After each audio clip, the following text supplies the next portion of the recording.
Sveiki visi. Labai džiugu, kad prisijungiat, klausot, domitės tiek klientais, tiek kitų indėliais į geresnį klientų aptarnavimą. Ir sveikinuosi šiandieną aš, projekto Pagirkime aptarnavimą ambasadorė Ieva Dančytė, bei turime Žanetą Kavaliauskaitę, kokybės projektų vadovę Topo centre. Tai labas, Žaneta. Labas, Ieva. Vieni iš pirmųjų berods esat Topo centras tie, kurie pradėjo klientams siūlyti tokią paslaugą kaip nuotolinis video konsultavimas. Tai labai įdomu, nes netekę tikrai išbandyti dar man. Ir klausimas gal, ar pasiteisina, ar yra populiari tokia paslauga, ar klientai noriai naudojasi tokia paslauga ir koks jos populiarumas.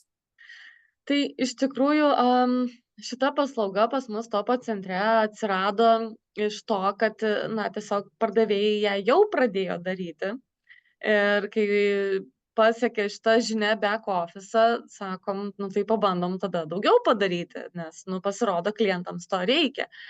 Tai šitą paslaugą teikiam ir tikrai šituo labai džiaugiamės, tikrai yra klientų, kurie ją labai noriai naudojasi, bet Lietuvoje turbūt dar esam tokie pakankamai šalti žmonės.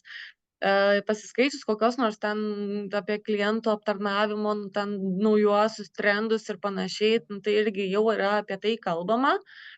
Bet dėl ko sakau, kad mes tokie gan šalti žmonės, nes kai klientam mes patys proaktyviai pasiūlom, tai žiūrėkit, galim paskambinti, susiskambinam vaizdu ir iš jūs galėsiu pakonsultuoti, tai jie vis dėlto dažnai mieliau renkasi atvykti į parduotuvę. Sako, aš atvažiuosiu, pasižiūrėsiu. Arba sako, ne, tai man čia greitai, man čia tik porą klausimų ir panašiai. Tai paslauga teikiam, jinai veikia, bet ko šiek tiek pasigendam, tai iš pačių klientų tokio daugiau noro. Bijo jaunesnė karta pas mus ir telefonais paskambinti ir pakalbėti, tai turbūt raštu vis dar kol kas tas populiarumas. Jie tokia labiau rašytinė komunikacija, būtent jaunimas ten vyresni, tai taip, tai jie tenais pasiskambins, bet nenorės vaizdu rodytis galbūt, o jaunas iš viso net kalbėti nenorės. Supratau. O pavyzdžiui, lojalumo kortelės ar programėlės, ar vis dar naudojat ir gal tada asmeninė tavoji tokia nuomonė, kaip pačiai atrodo, ar vis dar tikrai yra reikalinga, ar tai vis dėlto jau turėtų būti toks kaip atgyvenęs klausimas, ypač galbūt kortelės, ir ar realiai kažkokios naudos vis dar teikia įmoniai šitie kaip lojalumo kortelės ar programėlės? Tai apie pačias korteles, tokias kaip fizinės korteles, tai jos jau tikrai turbūt atgyvena, nes viskas realiai pereina į tuos jau iš mūsų išmaniuosius įrenginius, kad viskas būtų vienoje vietoje. Pažiūrėkit, net piniginės realiai mums nešiotis nebereikia. Mes viską galime telefonu padaryti, atsiskaityti, ten įlysti į internetą, pasižiūrėti. Viskas yra mūsų kišenėje, telefone. Tai ir tos pačios fizinės kortelės šiuo metu jos tokios labiau tik tai apkraunančios. Tokios kaip programos kažkokios, kur, pavyzdžiui, klientai gauna kažkokias papildomas vertes ar naudas, tai klientai jas labai mėgsta. Ypatingai, jeigu tai yra susijęs su kaina ir panašiai. Aišku, yra ten ir tų kitų papildomų verčių, tai klientai to nori, mes irgi Topo centre tą naudojame, turime Topo klubą. Iš tikrųjų, pakankamai daug susirenkam klientų, pakankamai noriai klientai naudojasi tuo Topo klubu. Kaip ir vienas ir tas pats, nes ar ta kortelė ar programėlė, tai vis tiek eina į tą patį, į kažkokią naudą klientui. Bet esmė ta, kad klientui dabar norisi ir kuo toliau, tuo labiau norėtis, kad visa ta registracija, tas papildomos vertės gavimas tam, kad jisai būtų, kiek įmanoma paprasčiau prieinamas. Tai pasižiūrėkit, jau turim atvejų, kai mes ateinam ir sako, tai pagal vardą pavardę, pasakykit ir viskas gerai, mes čia susižiūrėsim. Arba, aišku, ten dabar tada atsiranda badaras, nes nieks nenori ten garsiai sakyti savo vardo pavardės ir panašiai. Tai tos pačios programėlės ten tiesiog turi savo QR kodą ar kažkokį kitą kodą parodo ir žiūrėkit, viskas nusiskenuoja. Tai aš tiesiog ką ir galvoju, kad pačios programos, jos niekur nedings, jos ir toliau bus naudojamos, bet verslai turės prisitaikyti ir kiek įmanoma labiau supaprastinti klientui tą atėjimą į tą programą kažkokį. ką jau ten tas verslas įsivardina. O dabar Mhm. dėl to, ar įmonei tai yra naudinga, tai viskas priklauso nuo to, ką įmonė daro. Nes, realiai tos programos, su tom programom įmonė susirenka žmonių tam tikrus duomenis. Ir tada, ką įmonė daro su tais duomenimis.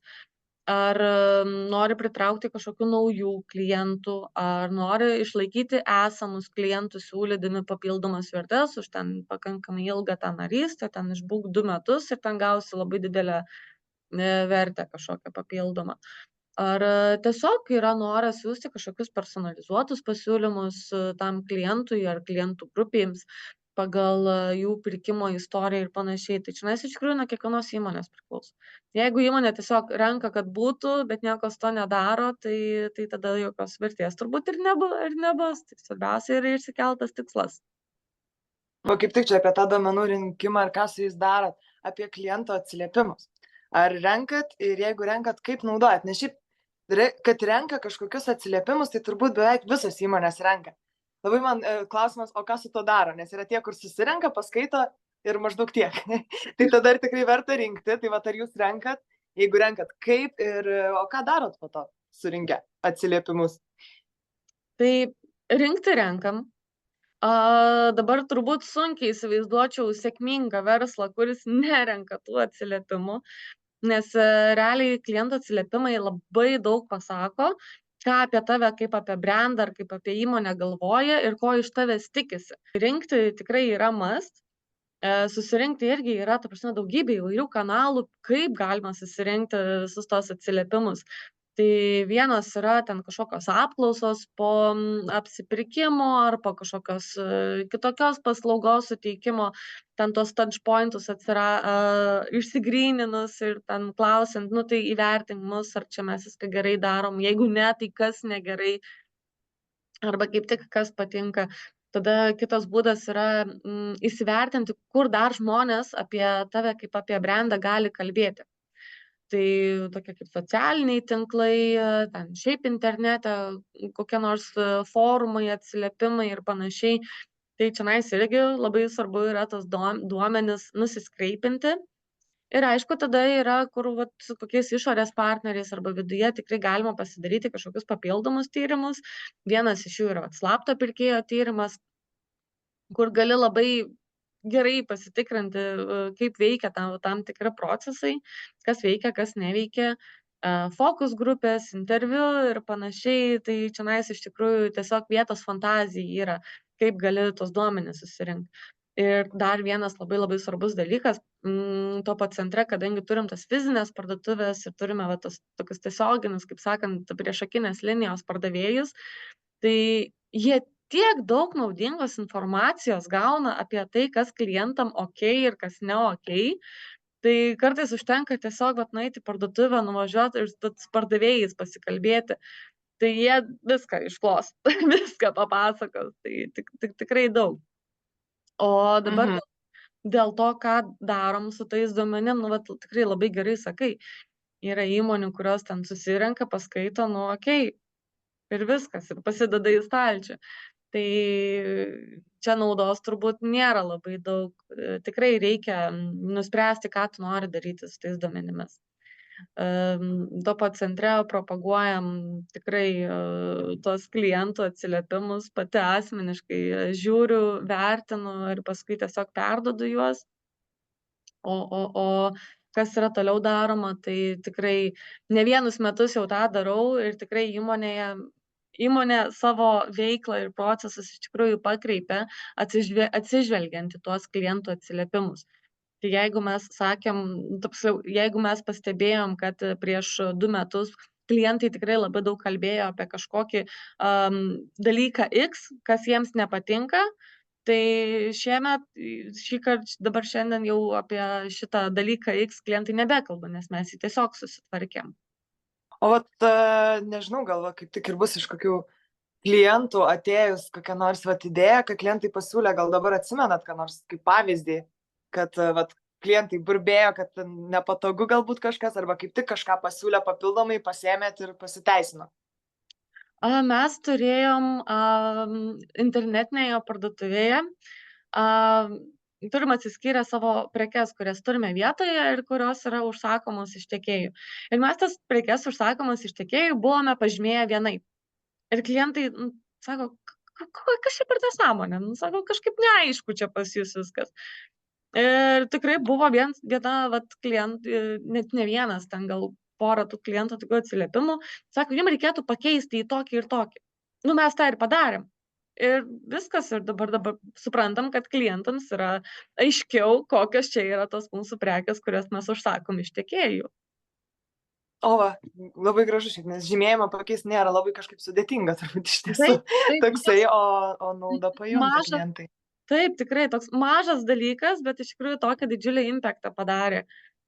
Mhm. O koks topo centro žingsnis dėl klientų, gal pačiai asmeniškai labiausiai įsiminė arba labiausiai patiko, gal kur, va, jeigu reiktų reitinguoti, tai sakytum, va, šitas buvo pats gražiausias dėl klientų padarytas topo centro žingsnis.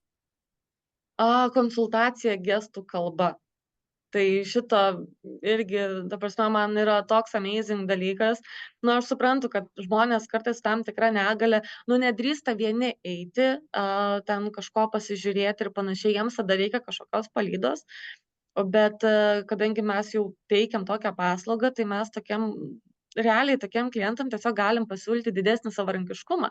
Ir jie gali nebijoti ateiti čionais patys vieni savo ir gauti tą konsultaciją, sužinoti ten apie kažkokį televizorių ten ar kitą prekę. Geras, labai gražu. Dabar, kai pagalvoju, man iš esmės gestų kalba atrodo dalykas, kur turėtų mokyklai. Kaip kalba būti realiai mokinama tų žmonių integracijai ir labai gražu, nes dar kai kurios parduotuvės, kaip ten sako, nesugeba susitvarkyti įvažiavimo, kad žmogus pakliūti fiziškai galėtų, galbūt kiekvienas pas juos, o čia gestų kalba konsultacija, tai tikrai labai gražu. Ir nežinau, čia taip artėjant link pabaigos, toks paskutinis klausimas, kokia vat asmeninė geriausia klientų aptarnavimo patirtis, kur vat išeini iš parduotuvės ar kažkokios įstaigos ir pagalvoju, wow, vat galėtų visi visur ir visada taip ir tik šitaip aptarnauti, tokia gal pačiai labiausiai įsiminusi. Aš iš tikrųjų esu kilus daugiau iš to horekos sektoriaus, ten viešbučiai, restoranai, tai mane iš tikrųjų tas visą laiką ir žavėjo, kaip tas sektorius yra atidirbęs visą tą supratimą apie, tenais svečio, ne kliento patirtį. Tai mane kaip klientė, kai pati jau kur nors išvažiuoju, mane irgi kaip klientė visą laiką žavi, kai ateini, pavyzdžiui, į restoraną ir tu supranti, kad taurė yra padėta taip, kad kai tu ją pakelsi iš jos atsigerti, tu net matysi tos taurės ten tą prabangų brendą, tu suprasi, iš kokios tu taurės geri. Arba pačiam viešbutį, kai tu supranti, kad net tušinukas yra padėtas taip, tokiu kampu ir tu supranti, kad ten žmonės tiesiog turi savo tam to-do listę sąraše darbų, kad būtent taip turi atrodyti padėtas tušinukas, pieštukas, bloknotas ir panašiai.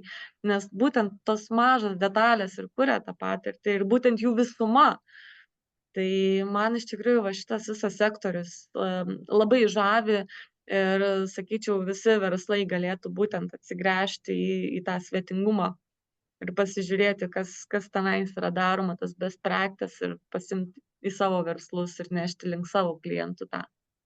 Aukšto kažkokio lygio išlaikymą, standartų, bet čia gal dar mums ir profesinė liga po to prasideda, dirbantiems su kokybė, su klientų aptarnavimu ir komandom, pačiam kolektyvais, ar ne, tada prasideda, aš sakau, čia tokia profesinė liga, nes eini ir visur baksnoji pirštuku, pastebi žymiai labiau, aš pradėjau šitoj srity dirbti prieš kelis metus, tai pradėjau pati tikrai daugiau pastebėti ir atkreipti dėmesį gal į tiek kažkokius fainus dalykus, tiek gal kur kas užkliūna. Supratau, tai ką, ačiū labai už tokį šiltą, smagų pokalbį ir už pasidalinimą gražiam idėjom, tai palinkėsim kuo daugiau klientų gerų patirčių, platesnių šypsenų, ir kad kiti galėtų irgi galbūt pasisemti vieną kitą gražią idėją ir pasimti pas save. Ačiū labai, Ieva, tikrai buvo labai malonus pokalbis ir geros tau dienos. Ačiū, iki.